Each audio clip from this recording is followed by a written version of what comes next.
Hi everyone, would you like to save money when booking flights? Sure you would. Today I'm going to teach you some tips, tricks and hacks on how to do just exactly that on one of the most used aggregators online. Let's jump right into it. The first question people ask is, where to search for flights? Well, online. But before that, people were searching with travel agents. You went into a travel agent's office, they would do the search for you on their GDS systems, and they would return the results to you with commission added. Travel agents are still around, but are typically not the cheapest option out there. Generally, you can find cheaper flights online. But where? Well, doing those searches across all airlines and all flights are possible on travel aggregator websites. Travel aggregator websites have existed for a while, and in fact, most people know of at least one of them. There is Skyscanner, Kiwi, Cheap Flights, Kayak, which also owns Momondo, and various others. If you think you've found one that's better than the one that I use, please let me know in the comments and why. But the one that I use that in fact searches through some of these aggregator websites as well to give you results is Google Flights. I'm not the world's most massive fan of Google per se, but I do find that this aggregator gives you the best, clearest, and most manageable information that you need to book the cheapest flights. So without further ado, let's jump on Google Flights and teach you some things. Let's get going. So how do we find Google Flights if we've never used it before?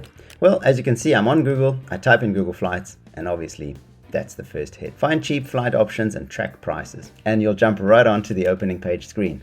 I've pre-populated a bit of information here, but generally it'll open up with the city that you're in. And before you do anything, scroll down to the bottom and just make sure that the currency and location are fine for you. You can change to pretty much any currency, location and language that you like. Let's do this in steps. First, we'll do a simple search. We'll then do a more advanced search. And then I'm going to get quite deep into the tips and tricks you can use on Google Flights in order to find cheaper flights, but also the best flights. What do I mean by the best? The best flight that fits into the criteria that you have. The general rule though is the more flexibility you have, the cheaper the price is going to go. So let me repeat that. The more flexible you are with things like your dates, how long the flight's going to take, which airlines you fly on, etc., and also the airports, destination and return. The more flexible you are with those things, the cheaper the flights are going to be. So if you're not flexible at all, you have to leave on the morning of the 17th, you have to return on the afternoon of the 27th, you have to go from this airport to that airport and use this airline. There are going to be very, very few options for you to save money using flight. And that's just how economics work. Let's click search and do a basic search. London to New York, March the 17th to March the 27th. Google represents the flight options in two columns. The first is the best and the second is the cheapest. Well, the cheapest is pretty clear, but what does the best mean? The best means the best that Google thinks are best for you, because we haven't actually added in any other filters into our search yet. So Google says that using this airline at this time on this day is the best and the price is 464 euros. But one can see cheapest 393 euros. And that in fact is not the cheapest for this flight either, but we'll get into that just now. So Google's best flights are not necessarily the best for you. This is a very simple search though. If one wanted to actually book this top flight, one would click on it, one would then choose the return flight. Let's say we're choosing this one and click on it. And once we've clicked on those and we've chosen the flights that we want, it says selected flights and gives us the booking options. There's the price that we found. Continue. Through American Airlines though, we can see there are other options and one can go even up to main, semi-flexible, main plus, main cabin, and so on. And then when one clicks continue, you'll see that it actually opens up a website. The URL bar will change here and it'll go to American Airlines. And that is where you'll then be able to make the booking yourself. Okay, let's close that tab. So there are other ways you can book too. You can book through Codeshare Airlines. British Airways is also offering this flight, and Iberia is also offering this flight too. And nicely at the bottom, you can see that 467 euros is low for economy. It's quite cheaper than usual, where prices are normally between 495 euros and 1,300, which is great to know. So one can see that even if I pay that amount, I'm not really paying too much for this flight. Now, of course, we were just having a look here simply at a simple search, but in fact, there are other searches that one can do. So I'm going to go right back to the first results that we have. And now we're going to jump into a detailed search. Let's do it. Right, so here we are with our search results right in front of us. As we said, two columns, best and cheapest. But before we do anything, please let's make sure. Are we sure that we don't want a direct flight? If we do, we need to click on these filters and start at the first one, stops. Any number of stops means literally that you could have even up to 3, 4, 5 flights before getting to your destination. Now, London-New York is a pretty standard flight, and I'm sure there's thousands of people doing this on a daily basis. So we could click on non-stop only, but bear in mind, the more filters you put in place, generally, the more expensive the flights will become. If we say 1 stop or fewer, it means that we can stop off at 1 airport and carry on. If we say 2 stops or fewer, it means that we can stop, take another flight. So basically this means 3 flights. That's quite a lot of flights, especially for this route, so I'm not going to click anything in this list for now. In fact, we can already see a pretty reasonably priced option of 8 hours. This is non-stop, a direct flight itself. One can choose the airlines that one wishes. One can also choose to exclude various airlines. One can also choose to select certain air alliances. Bags, one can choose a price, the maximum for a price. I don't think any of these prices are going to be this high, but you could put 500 here. Let's in fact put 500 because of the fact that in this situation, somebody's saying, well, I really like to pay less than 400 euros. One can also put times of the day, emissions, connecting airports. And one thing that we might want to also look at is duration. Why? Well, let's click on the cheapest option now. So we say, wow, that's the cheapest option. I'm going to save at least 50 to 60 euros. I'd really like to see what it is. But when one clicks on cheapest and scrolls past the top departing flights to see the cheapest flight, one notices one thing. There is 1 stop, however, it's a 12-hour stop in Zurich airport, which is an extremely long stop. You're stopping in Zurich longer than you would actually fly if you flew direct for only 60 euros more. So this isn't really a great option for us unless we're desperate to save money and we're happy to take a 24-hour full-day trip to get from London Gatwick Airport to Newark Liberty International Airport. So this is not even a London Heathrow to JFK option. Well, in this case, this is probably not a good option for us. And so to exclude those from our options, we would click here on duration. And we would say, well, I don't really want to travel longer than, say, 14 or 15 hours. Let's remove those. And now, of course, you'll see that the cheapest flight is something totally different. And it's no longer the 24-hour trip that was given to us before, and it's 415 euros. Now, the unfortunate thing about this is that 415 euros is still above our limit of 400 euros that we originally set. And we may have to go and ask our parents for 15 euros. Alternatively, there may be some other option that we can do and some other way that we can find cheaper flights. And let's see what those tricks are. So we've gone through a basic search. We've now done a little bit of a detailed search using the filters, and now we're going to look at some tips and tricks to see if we can just shave off a little bit more to find a really good bargain for this flight and this trip. Let's get into it. The first part to teach about tips and tricks is the fact that one can actually look around these dates to find cheaper prices. Now, if one has to leave on the 17th and return on the 27th, there's just no way around this. But if we click back on best and we say, well, I am a bit flexible with my dates, is there something else I can do? Scrolling past the top departing flights will give you the option to click on date grid or price graph. Date grid, and as you can see at the top here, it toggles between dates and price graph as well, will show you flights around that specific date. And as you can see, there are some extra flights. If one is happy to fly just 2 days later and return 1 day earlier, there's a flight for 404 euros. In fact, if we scroll further down, we see here that if you're happy to fly 2 days later and return 3 days later, well, you get the idea.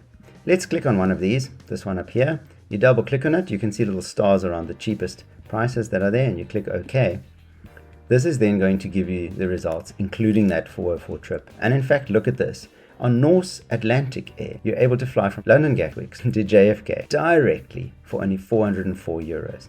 Now, this was never an option in the beginning, but the more flexible you are, the more you're going to be able to save. And if we scroll down, we can see there's another one here as well with Iceland Air, which has 1 stop, probably in Iceland. Yes, it does. And that's 416 euros. Now we've pretty much met our 400 euro budget.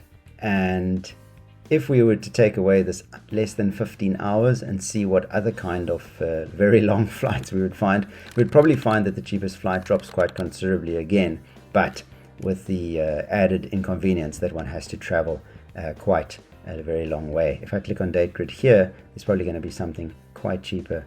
No, there isn't. But very often that shaves quite a few hundred off the price, but then you have to fly pretty much around the world to get to your destination. Price graph is a very similar option. Here it shows you the prices on different days for your same trip length. So this is a 7-day trip and it says 404 is the lowest. Look at this. If we were happy to travel from March 12th to March 19th, in fact, we could find it for 378. So let's go to that. So now our flight has changed quite a bit. Remember, flexibility. And we can see here that from March 12th to March 19th, so we're only going to get 7 days now in New York, we can fly for 378 euros only. So we finally managed not to break the bank and fly for under 400 euros. Well, this has already shaven almost 100 euros off the initial price, which in this specific situation is almost up to 20% off the price. There's flights here for even 8 euros less, but I fear that when I click on this, we're going to get one of these long flights, or perhaps a flight through some other aggregator. I may be wrong. As we can see here, it is Norse again, but please do notice that this little bag icon means that it doesn't include either overhead carry-on bags, and sometimes it also doesn't include bags in the hold. So unless you're going there with a very slim backpack, there may be an issue at check-in for you to pay more money. So there, we've done it. We found cheaper flights using Google Flights. There are still more tips and tricks and hacks there to give you. So let's jump on to the next one. Now, when one comes across this result, and let's choose it. So we click on that option and we say here, yes, this is going to be our return flight. On the final page, just before booking, we're able to see the graph and it says 370 is low. We can actually see what the price was a few days ago. But what if the price started to get even lower? Here I can see that the price just 1 day ago was 361. Now, how would I know about that? What if I don't need to book right now and I could actually book later? Well, this is where one clicks, track prices. And once one clicks here, to your email every day, if there's a movement in price, you will get a free email from Google Flights telling you what the new price is. Bear in mind, this is risky. It's a bit of gambling. The price may also go up. If you're not happy with risking it and you're happy with the price, the best is probably to buy it right away. Tracking prices, you can read a little bit more about it over here as well, is something that is quite helpful. However, when you finished looking for your flight, it's always good to unsubscribe from those emails. 2 more things. Jumping back to the results. Remember in the beginning that when we clicked London, it gave us a ton of airports. Now, we may not want to fly from one of these airports, but how would we be able to search leaving from different places or different airports? We can see this result came from London Gatwick. So let's include that, London Gatwick. But if we click back in, we can see a little plus sign. Here we can then type in London again and choose Heathrow Airport. We can choose various other places. For example, perhaps you have some special train ticket to get to somewhere else within the United Kingdom, and we can say Manchester. Let's add Manchester Airport there. Perhaps there's a way that you can get to somewhere else that's nearby you, to another airport, or you don't mind flying from a different city in a different country, whatever the case may be. So as one can see, one can add various locations in both of these fields, both the destination over here. You can add more. So we could say, well, I'm also happy to land in Boston actually. And you can also add in the departing field as well. And now let's have a look. Well, we can see that in this case, we're still getting the best flight price from London Gatwick. But you could have started thinking, well, I actually live closer to Manchester, but I thought I could only fly out of London. But look at this. Perhaps it's actually cheaper for you to just travel over to Manchester Airport and fly to JFK from there. So that could well be the case. We're looking at cheapest here. We're not looking at best, but I think that this would probably be the best, and it's also a direct flight for one. Great. So that's absolutely excellent. We've managed to do searches. We've managed to do detailed searches. We've managed to check out whether or not it's better for us to do a date change or a length of trip change. We've managed to set alerts. We've also managed to see that you can add more than one location into the departing and destination fields. And I would say potentially that the only last tip to give you for starters is to always click the down arrow. We've gone pretty quickly to see whether or not we actually want to buy the flights. But if you click the down arrow, you get a lot of information, which is very helpful. And in fact, sometimes, for example, when buying business class tickets over 2 or more legs, one does notice sometimes here that one of the legs is actually an economy class flight. You can see the amount of legroom you get, certain amenities that you have on board, and it also tells you the type of plane. And you can also take the flight number, go and inquire, with other people how much that would cost, a travel agent, for example. Well, that's about it. One last thing I would like to say though, is that if you do live in London, in the searches that we've been doing, we click on London, and then you say where to, but you leave that open, and you just click explore. It will show you a world map where you can zoom in and out and have a look at all the different destinations that you could fly to for that date period. And so if you're saying, to your partner, hey, let's go on a holiday, but I don't know where to go. Well, it's very easy to see that, for example, on this one, Barcelona is only 38 euros return. And in fact, you can lengthen here your trip. You can also zoom out. We originally wanted to go to New York. So let's have a look. And you can see there's the New York result there of 378 that we came across. But there are other places also. Perhaps you prefer to go to Miami, which is 380. And so this helps to plan trips where even the destination is unknown. This looks interesting. The Azores. That's it for now. I hope you've learned at least one thing that's going to help you to shave off some dollars or euros next time you book a flight on Google Flights. The next time I review Google Flights, I'll probably do it with business class flights. Let me know if you'd like to see that video, and I'll make that one too. That's it from me today. Like and subscribe, and look forward to seeing you in the next video.